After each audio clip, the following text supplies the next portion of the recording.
الأكل السريع وتأثيره وقصته في العالم العربي تقريبا للأسف 1 من كل 2 اوفر ويت أو وزنه زايد، 1 من كل 5 مصاب بالسمنة. وفي دول زي أمريكا التوقعات بتقول إن بسبب الكلام ده عدد مرضى السكر هيوصل لواحد من كل 3 بحلول سنة 2050.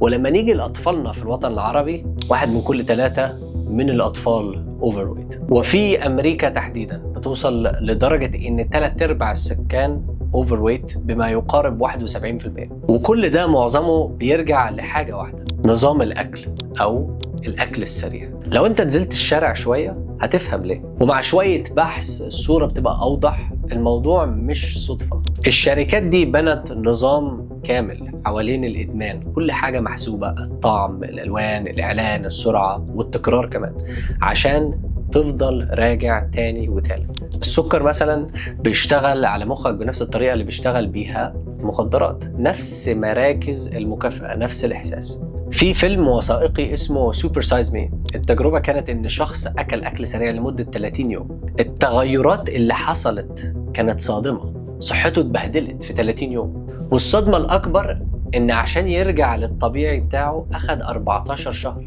عشان يخس الوزن اللي هو زاده في شهر واحد بس. احنا عايزين أكل أسرع، أكل أرخص، أكل يتوصل لحد باب البيت في دقايق. بس السؤال الحقيقي ما بنسألش نفسنا احنا بنضحي بإيه في المقابل. مع إن الناس بقت أكتر وعيا بالصحة، الشركات بقت أذكى في تسويق الأكل على إنه صحي.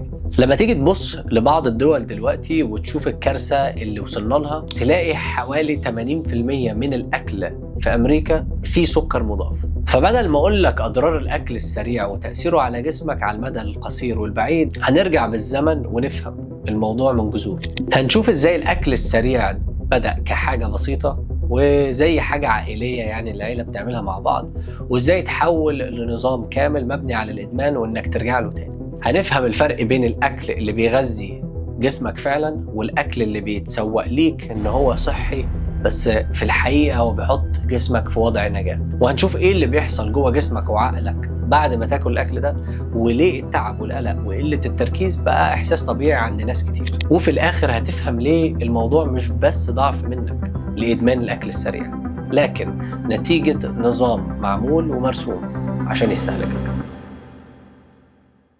زي ما اتفقنا، عشان نتكلم على أي حاجة ونحلل أي موضوع لازم نرجع لأساس الموضوع، لجذوره. الفاست فود اللي احنا شايفينه النهاردة اللي هو التطور كان حاجة في الأساس حاجة بدائية. الفكرة منها كانت إن في experience مختلف الأسرة هتعمله سوا، ويخرجوا وياكلوا حاجة غريبة، حاجة جديدة طعمها مختلف، تبقى عاملة زي ايفنت، يعني إن الناس خارجة تاكل الفاست فود ده.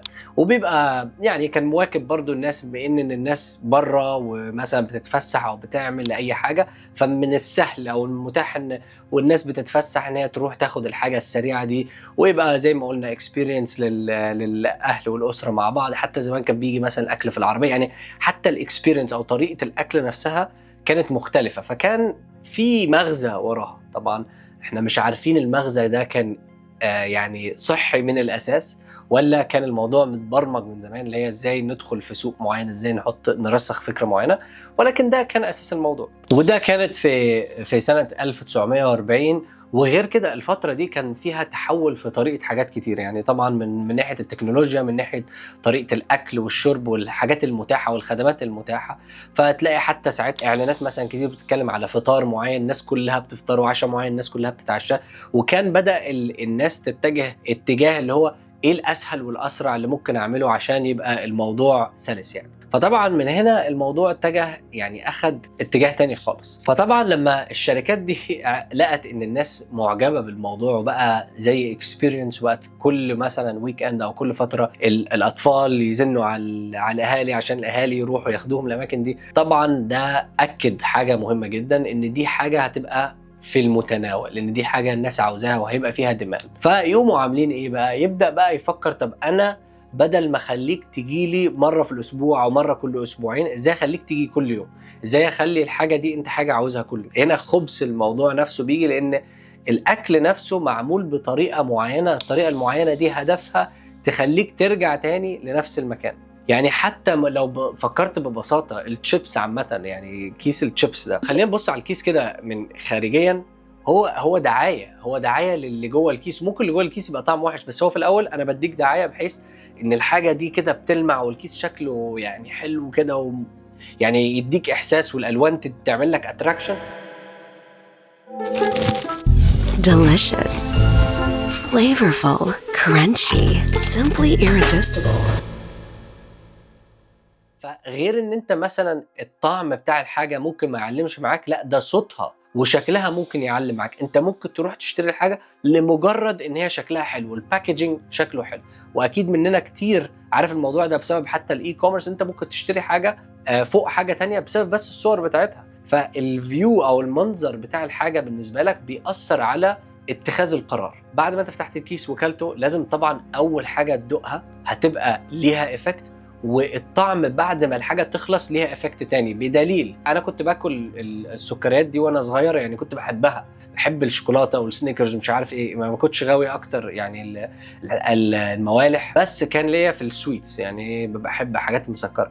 فالمشكله مش في اول قطمه، المشكله لما تخلص وخلاص المخ يدرك ان الحاجه خلصت، بيديك احساس تاني، لا انا عاوز اكتر واكتر واكتر، بيديك كريفنجز. وهنا بقى عندك بروسيس الادمان، مش بس للمنتج الفلاني بتاع الشركه الفلانيه، لا بتاع شركات تانية كتير. فهي ايكو سيستم، يعني هو كل الشركات دي بتخدم على بعض بطرق تانية. فيبدا بعد كده يتنافس في حاجات تانية خالص، فليفرز، يتنافس في الاسعار، يتنافس في منظر الحاجه. بس انت بالنسبه لك انا عاوز شوكولاته خلاص، عاوز شيبسي خلاص، عاوز ايس كريم خلاص الموضوع بالنسبه لك بقت حاجات مسلمه. فدي مهمه جدا نفهمها، ان الحاجات دي بيبقى فيها برمجه حصلت تخليك عاوزها اكتر واكتر واكتر. فكل ده اسمه ايه؟ اسمه processed foods. بيبقى فيه مكونات كتير، مثلا زي طبعا اساسها بيبقى دهون، لان الدهنه هي اللي بتدي الطعم اصلا. يعني اللسان لما التيست بادز بتاعتنا او اللسان نفسه لما بيستطعم الحاجه بتبقى معتمده على الدهون، بتبقى معتمده على الملح، بتبقى معتمده على السكر. والحاجات دي طبعا لما بتخش الجسم هي موضوع تاني كارثي لما بتتجمع مع بعض. فالحاجات دي لوحدها، المكونات دي لوحدها مفيش ضرر منها، يعني هي حاجات موجوده، بس لما بتدمجها مع بعض بتلعب على كل الأجزاء في المخ أو الجسم اللي بيحبها لما يجي يستطعم الأكل، فبتضرب كل مرة واحدة، فبيجي لك زي الدوبامين. أكيد بيجي لك دوبامين لأن أنت الأكل، هي أكل يعتبر للإنسان متعة. لو هو مش يعني في فترة جوع أو لو الإنسان مش في مجاعة، الأكل بيعتبر متعة. بدليل ناس بتحب عاوزة تروح المطعم، ناس عاوزة تاكل أكل بطريقة معينة، بفليفرز معينة، تطبخ بطريقة معينة، بتطلب حاجة بطريقة معينة. فدي حاسة التذوق من الحواس بتاعتنا اللي الناس بتستمتع بيها زي أي حاسة تانية. فلما ألعب على الحاسة دي يبقى أنا كده تملكتك من جزء مهم، والجزء المهم ده مربوط بحاجات تانية كتير هنتكلم عليها اللي آخرها صحتك. فطبعا الأكل، يعني الأكل المفروض أساس فكرة الأكل إن إحنا بناكل عشان نكون أصح، عشان ندي جسمنا الاحتياج بتاعه. ولكن لو مصدر الأكل ما فيهوش الحاجات دي بتبقى الأزمة اللي إحنا بنتكلم عليها. فبدأ غير إن هو هيلعب عليك على حتة الأكل والمكونات بتاعته وطريقة أكلك وكده، لا هو برضو هيلعب على حتة إن دي حاجة أسرع، أرخص، ممكن تيجي في اي وقت، كمياتها اكبر، بتشبع اكتر. كل الكلام ده بيبدا يلعب عليه بحيث هو عارف انت لو خلاص if I hooked you، انت خلاص الموضوع بالنسبه لك بقى هوك. وانت اساسا على الاغلب لو مش مهتم بصحتك مش هتبقى مهتم بيومك ماشي ازاي، ده اكيد. فلو مش مهتم بيومك ماشي ازاي معناها الوقت مش متنظم، مش مهتم بصحتك، مفيش وقت معين لازم تروح مثلا تتمرن فيه او تاكل فيه او تنام فيه، فالدنيا كلها بايظه مع بعض. فمن السهل جدا ان انت تروح تعتمد على حاجه زي دي. فيبقى الاساس في الاكل بتاعك هو اكل غير صحي، اكل مبرمج مخك ان انت تعوز اكتر واكتر واكتر. على فكره اساس الفاست فود ما كانش نفس اللي موجود النهارده، كان بيتعمل على مكونات صحيه. كان هي الفكره ان اكله معموله سريعه اكلها وخلاص. هل هي صحيه ان انا اكل بالطريقه دي؟ لا، ولكن مكوناتها كمان كانت حاجات طبيعيه. على قد ما النهارده الدنيا مضروبه، الزيت اللي بيتقلي مش زي زمان. قبل كده كانوا بيقلوا بحاجات صحيه زي دهن بقري، كانوا بيقلوا قبل كده بالسمنه.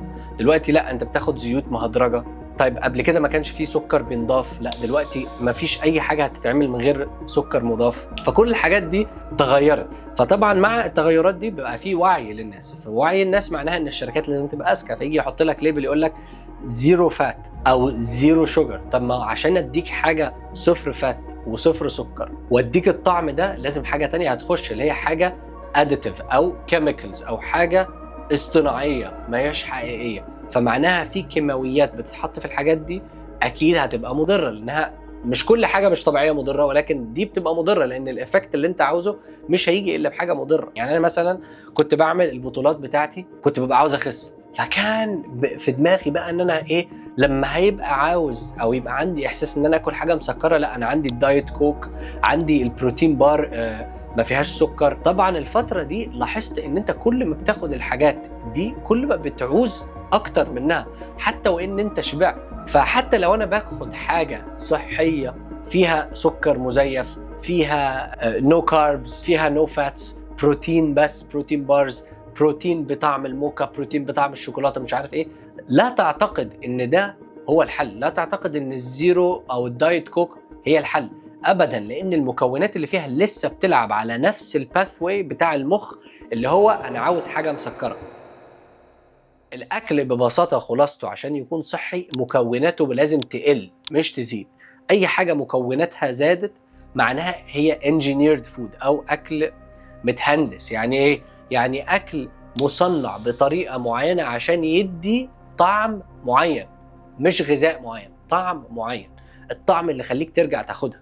فما تخلطوش الامور ببعض. ما تخلطش ان الحاجه يكون عليها زيرو فات يبقى انت كده بتاكل حاجه صحيه، او الحاجه عليها زيرو كارب يبقى انت كده بتاكل حاجه صحيه. ابدا ابدا ابدا، بل بالعكس، من الاحسن ان تاخد حاجه فيها دهون صحيه عن حاجه فيها سكر. الناس فاهمه غلط، الناس فاكره ان انا لما اكل دهون هزيد دهون. لا مش كده، هي كلها بالسعرات الحراريه وكمان بالاكل اللي انا باكله بيعمل ايه جوه جسمي، بيأثر على هضمي ازاي، بيأثر على هرموناتي ازاي، بيبهدل صحتي ازاي، بيوديني الامراض ايه. الامراض اللي احنا بنتكلم عليها دي ممكن تأثر عليا في 1 2 3 4. فانا لما اخد حاجه مش عارف هي ايه، مثلا ناخد كوكا كولا اللي هي 50 ممكن يكون 50 جرام سكر فيها، وتاخد الكوكا كولا دي وانسولينك بقى يرتفع وبعد كده السكر ينخفض تاني في الدم وبعد كده تجوع فعاوز حاجه تانية سريعه. فالبرمجه دي كلها هي اساس المشكله، لان مش بس بتعمل كده، لا ده بتوديك لمنطقه الامراض المزمنه اللي هي بتأثر على طريقه حياتك وطريقه عيشتك، اللي هي بتدل على طريقتك لاحترام نفسك واحترام جسمك ببساطه. فلو انا ببص على الموضوع من منظور اخر، اللي الناس اللي حياتها مبنيه على الفاست فود، ده شخص لا يقدر جسمه. هو شايف اي حاجه، ما تروح تاكل من الزباله وخلاص ما فرقتش. ما هو الاكل اللي انت بتاكله ده هي تعتبر مكونات اصلا فضلات محطوطه في بعض وبيدوها لك. هل ده معناه ان ما ينفعش تاكل فاست فود خالص؟ لا، مش ده اللي انا بقوله. انا بقول الفاست فود ما ينفعش يكون المصدر الاساسي لغذائك. لازم يكون الغذاء اساسه 90% من اكلك لازم يكون اكل صحي ونظيف. ولو قدرت يبقى 100% يبقى انت كده 100%. وانا مش جاي اتكلم على الشركات ولا جاي اتكلم على الاكل، انا جاي اتكلم عليك انت اللي لازم تكون بتتحكم في نفسك وفي طريقه اكلك وشربك ونومك عشان تفضل صحي وتحافظ على الجسم اللي ربنا اداهولك، وتقدر ربنا يبارك لك في الوقت اللي انت هتعيشه والحاجه اللي انت هتعملها. فغير ان انت طبعا هتمرض، وغير ان انت هتكلف الدوله، وغير ان انت مش هتبقى موجود تساند الاسره او البيئه اللي انت منها، لان حضرتك مش قادر تقفل بقك او مش قادر تاكل الحاجه الصح ولا بتضعف قدام الحاجات دي. فده بيبقى عبء برضو على المكان والدوله اللي انت منها، شئت ام ابيت. مفيش دوله من رايي انتاجيتها هتبقى فعلا من الشعب بتاعها، تبقى انتاجيه حقيقيه، مش واخدينها من ناس، مش سالبين حقوق ناس، ولكن انتاجيتها حقيقيه من غير ما يكون شعب الدوله دي صحي. ملهاش اي حل. واكتر دوله بتدي المثال ده هي دوله اليابان بالنسبه لي، او الصين. ما بتلاقيش حد تخين، يعني نادر جدا ما الاقي حد تخين.